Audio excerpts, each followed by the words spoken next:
3분 남았습니다. 3시 27분 19초 지나가고 있습니다. 양시장 보시죠. 오늘 장에서 양시장 고점 부근 마감 앞두고 있습니다.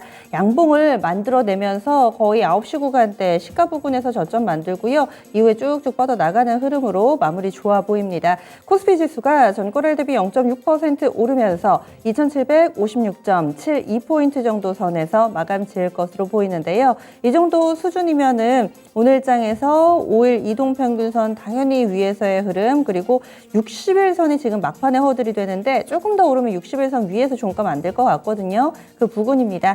다음은 코스닥입니다. 코스닥 0.67% 정도 상승세, 0.68 지금 계속해서 고점 높아지고 있고요. 946.96포인트 선에서 종가 형성될 예정입니다. 오늘은 양시장 나란히 상승 탄력이 좀 비슷하게 붙고 또 장중의 패턴도 비슷했죠. 전약 후 강의 흐름으로 흘러가고 있습니다. 상한가 종목도 상당히 많습니다. 양시장을 합해서 총 10개 종목이 상한가 불을 켜고 있는 상황이고요. 특히나 우선주 없이 다 보통주입니다. 몇 가지 키워드로 그룹핑이 되는데요. 장 초반부터 상당히 강했던 쌍방울 관련된 종목군들, 이 쌍용차 인수전의 새로운 다크호스로 떠오른 이 쌍방울 그룹주들, 이쪽 컨소시엄에 참여한다, 이런 뉴스 나온 종목군들이 오늘장 무더기 상한가 여전히 지난 금요일에 이어서 오늘까지도 시세 연속성 보여줄 것으로 예상되고요. 그리고 또 하나 장중에 부각된 키워드는 게임입니다. 롱투코리아를 중심으로 해서 게임주들 매기가 번져 나가고 있습니다. 쌍방울 쪽으로는 비비안 미래산업, EM플러스, 그리고 나노스 광림, IOK 이렇게 묶어볼 수 있겠네요. 상당히 많은 종목군들이 현재 상한가 불이 들어와 있는 모습이고요. 그리고 게임적으로는 롱투코리아, 열혈 강호, 지금 사전 예약이 상당히 폭발적이라고 하죠. 이 소식과 함께 드래곤플라이도 현재 상한가 들어가 있습니다. 그래서 P2E 게임, 이와 관련된 모멘텀이 다시금 게임주들 쪽에 불고 있는 상황이라는 점 특징으로 볼 수 있겠네요. 그리고 이 두 가지 키워드에 묶이지 않는 상한가 종목 하나 더 있습니다. 뉴보텍입니다. 2040 서울 수도 정비 기본 계획이 발표가 됐는데요. 이에 따른 수혜주로 분석되고 있습니다. 이 종목은 상하수도 배관 이 자재 사업을 영위하고 있는데 이번에 이 수도 계획과 관련해서 수혜주다라는 평가 받으면서 뉴보텍이 상한가에 들었습니다. 이렇게 정책 관련된 종목군들은 장중에도 생기고 사라지고를 반복하는 모습 나타내고 있습니다. 반면에 그동안 좀 강한 움직임을 나타냈던 원전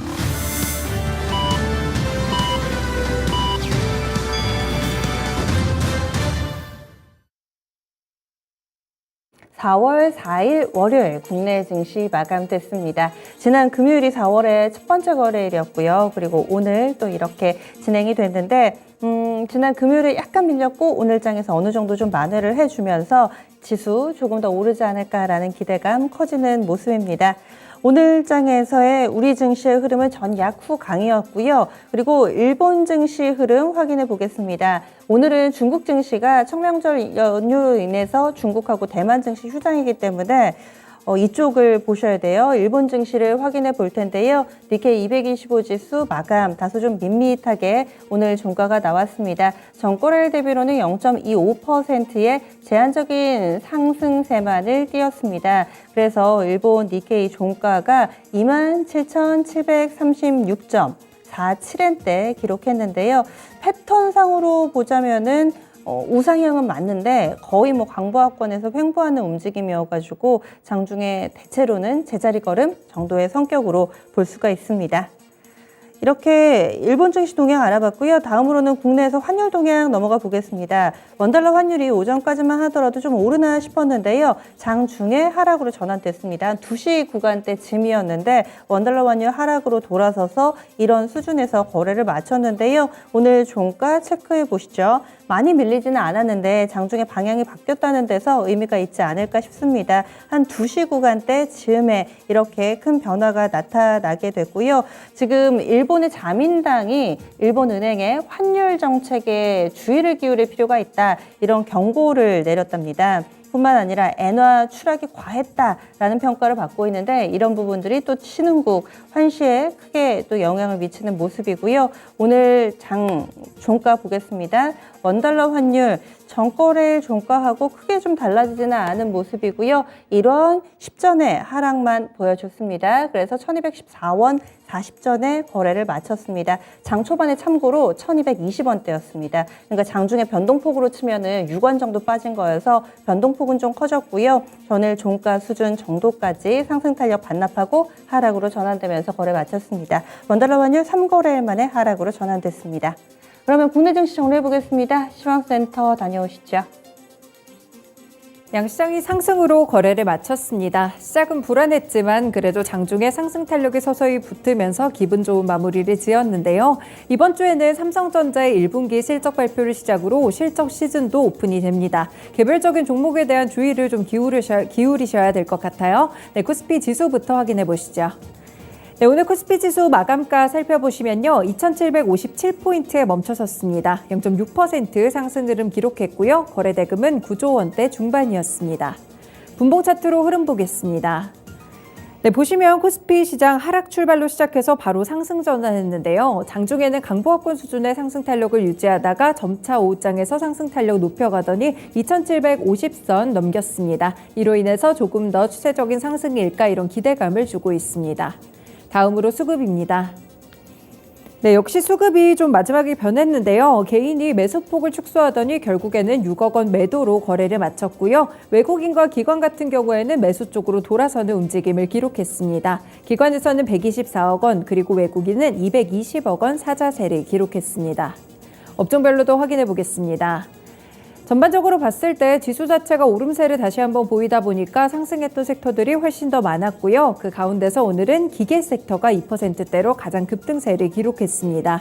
그 외에는 비금속 광물과 철강 금속도 1.7% 이상의 오름세를 기록한 점 눈에 띄고 있고요. 통신업종도 1.4%대 오름세를 가져갔습니다. 그리고 리오프닝 관련해서 계속해서 좀 이런 기대감이 쏠리고 여기에 쌍방울 그룹주들 쌍용차 인수에 참여했다는 소식까지 전해지면서 섬유 의복 섹터도 연일 강세입니다. 1.4% 상승으로 거래 마쳤습니다. 네, 반면에 하락했던 섹터들도 점검해 보겠습니다. 많지는 않았고요. 하락했던 업종들 하나, 둘, 셋, 네 가지였네요. 네, 건설업종 같은 경우에 1.4% 내림세로 집계가 됐는데요. 오늘 GS건설이 조금 급락이 나왔습니다. 이슈적인 부분들 체크를 좀 해보실 필요가 있을 것 같고요. 보험 섹터, 운송장비, 은행 밀리기는 했는데 약보합권 수준으로 크게 밀리지는 않았습니다. 시총 상위 종목들 확인해 보겠습니다. 네, 전반적으로 봤을 때는 빨간불이 조금 더 많게 거래를 마친 모습인데요. 반도체 종목들부터 확인해 보겠습니다. 네, 삼성전자 같은 경우에는 4거래일 만에 오름세로 전환은 했지만 탄력은 약합니다. 외국인의 매도세가 여전히 발목을 좀 잡고 있는 모습인데요. 강보합권 수준에서 거래 마치면서 69,300원을 기록했습니다.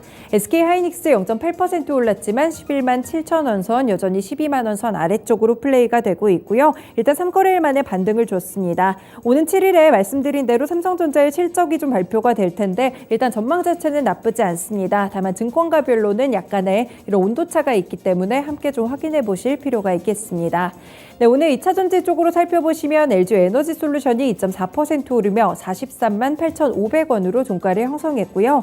반면에 삼성 SDI는 약보합권 수준 58만 5천 원을 기록했습니다. LG화학 0.5% 올랐고요. 52만 6천 원으로 거래 마쳤습니다. 자동차 종목들 보시면 여전히 흐름이 그렇게 밝지는 않습니다. 일단 현대차 같은 경우에 정확하게 보합권 터치하면서 거래 마친 모습이고요. 기아는 0.6%가량 하락하면서 73,700원을 기록했습니다. 플랫폼 종목들 희비가 좀 엇갈렸는데 네이버가 0.7% 오르면서 33만 원 선 넘어섰습니다. 일단 플랫폼 쪽에서 네이버는 수익성 개선 기대감을 받고 있는 상황이고요. 아래쪽으로 보시면 오늘 포스코 홀딩스가 2% 오르면서 29만 4천 원 터치가 나왔습니다. 일단 철강 관련 종목도 오늘 대체적으로 괜찮은 흐름 가운데 포스코도 좋았다는 점 체크해 보시면 좋을 것 같고요. 네, 금융주들 KB금융 0.4% 오름세, 그리고 카카오뱅크는 약보합권으로 약간의 온도차가 있는 모습이었습니다. 넘어가서 특징 종목들 확인해 보겠습니다. 네, 게임주들도 전반적으로 분위기가 괜찮았는데요. 특히나 모멘텀을 가진 종목들의 급등 플레이가 눈에 띄었습니다. 먼저 크래프톤부터 살펴보시면 일단 배당 재원으로 약 2조 원을 마련한다는 소식이 들려오고 있습니다. 이런 소식 때문에 크래프톤 오랜만에 좀 강한 반등이 나와졌는데요. 추세적인 반등 추세로 이끌고 갈지가 주목되고 있습니다. 크래프톤 7% 오르며 29만 8,500원으로 기록했고요. 네, 드래곤플라이 그리고 룽투코리아가 나란히 거래 제한폭까지 오늘 올랐습니다. 있습니다. 일단 룽투코리아 같은 경우 자회사에서 모바일 MMORPG 열혈강호 글로벌을 정식 출시했죠. 사전 예약부터 크게 흥행하는 모습이었는데 결국에는 급등세 이어지면서 다시 한번 상한가 만들어냅니다.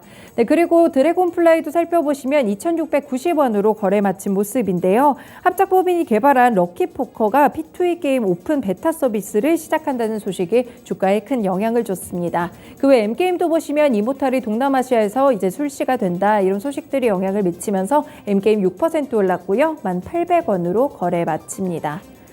다음으로 코스닥 지수 살펴보겠습니다. 네, 코스닥 지수 마감가는 947포인트였고요. 0.7% 오름세를 기록했습니다. 네, 다음으로 분봉 차트 살펴보시죠.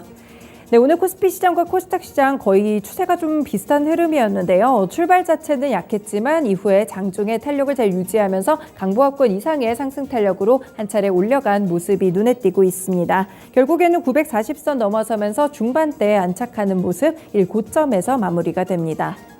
다음으로 수급 보겠습니다. 네, 수급에서는 역시나 개인의 매수세 921억 원 사자세를 기록한 모습이고요. 외국인과 기관이 나란히 매도세를 기록하게 되면서 코스피와는 정확히 반대 수급 부분이 나타나고 있습니다. 외국인은 585억 원, 기관은 151억 원을 매도했습니다. 넘어가서 시총 상위 종목들입니다.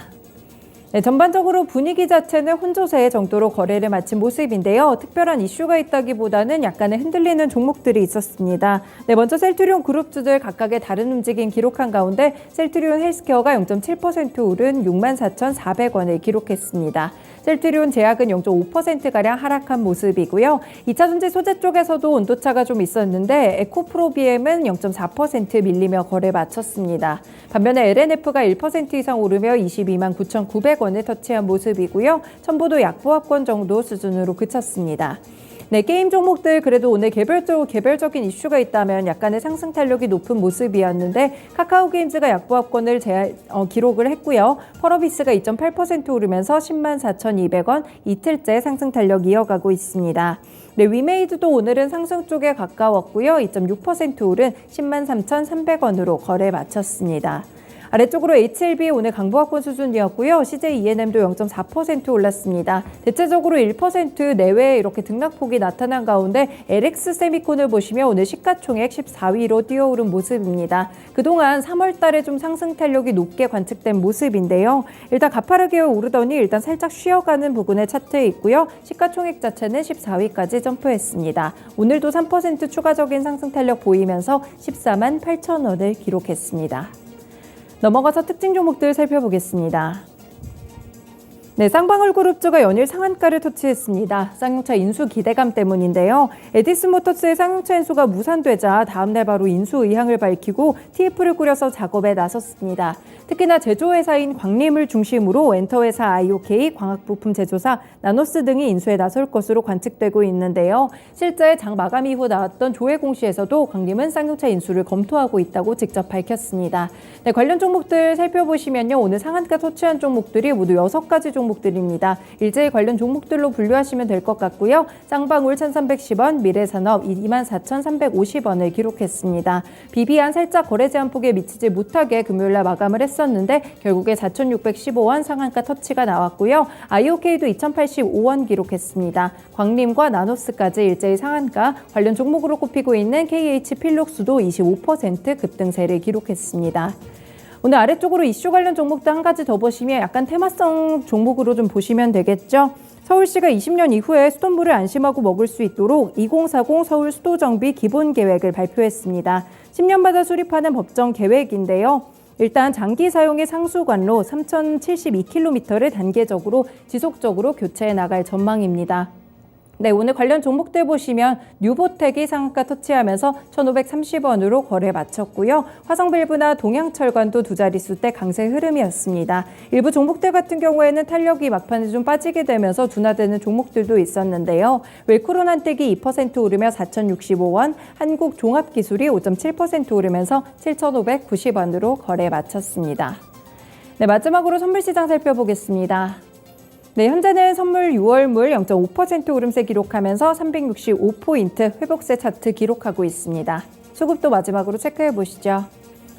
네, 수급에서는 일단 외국인이 매수폭 확대되면서 1,858계약 사자세고요. 기관 쪽에서는 오늘 투신에서 물량이 좀 많이 나오고 있습니다. 485계약 매도, 그리고 개인은 764계약을 매도하고 있습니다. 지금까지 마감 시황 전해드렸습니다.